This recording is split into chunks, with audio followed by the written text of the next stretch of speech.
बिस्मिल्लाहिर्रहमानिर्रहीम। अस्सलाम वालेकुम। देसी ब्यूटी टिप्स में खुशामदीद। आज मैं आपको चेहरे के दानों से पाक करने का घरेलू देसी इलाज बताऊंगी। इससे पहले अगर आपने अभी तक मेरा चैनल सब्सक्राइब नहीं किया तो सब्सक्राइब कर लें ताकि मुफीद और मालूमाती वीडियोस आप तक बआसानी पहुंच सकें। खूबसूरती किसी की मिरास नहीं होती। हर इंसान खूबसूरत होना चाहता है, ख्वाह वो मर्द हो या औरत। फ्रेश स्किन और खिली हुई रंगत हर इंसान को अट्रैक्ट करती है। अगर चेहरे पर दाने या कील मुहासे हों तो चेहरे की खूबसूरती मांद पड़ जाती है। दाने भरा चेहरा बाज़ दफ़ा एहसासे कमतरी में भी मुब्तला कर देता है। आज मैं आपको चेहरे को फ्रेश रखने के लिए बहुत ही आजमूदा नुस्खा बताऊंगी, जिसके इस्तेमाल से इंशाल्लाह ना सिर्फ चेहरे के दाने और कील मुहासे ख़त्म होंगे बल्कि रंग भी निखर कर चौदहवीं के चांद जैसा हो जाएगा।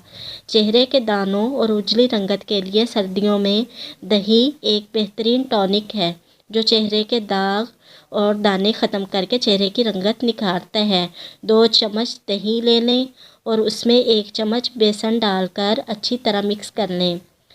फिर इस बेसन जो है वो चेहरे के एक्स्ट्रा ऑयल को ख़त्म करके चेहरे के दाने ख़त्म करता है और चेहरे को फेयरनेस देता है। फिर इस मास्क को अपने चेहरे पर लगाकर कुछ देर के लिए मसाज करें। 5 मिनट तक मसाज करने के बाद इसे छोड़ दें। जब ये मास्क सूख जाए तो इसे ताज़ा पानी से धो लें। गर्मियों में चेहरे को सिर्फ बेसन से धोएं।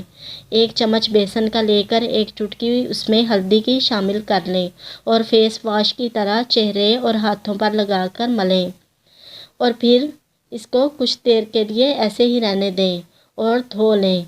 इतना इंशाल्लाह कुछ दिनों के इस्तेमाल से चेहरे के दाने और दाग ख़त्म हो जाएंगे। गर्मियों में उपटन सोप का इस्तेमाल भी चेहरे के दानों को ख़त्म करता है। वीडियो अच्छी लगी हो तो इसको लाइक करें, शेयर करें और नीचे दिए गए कमेंट्स बॉक्स में कमेंट करें।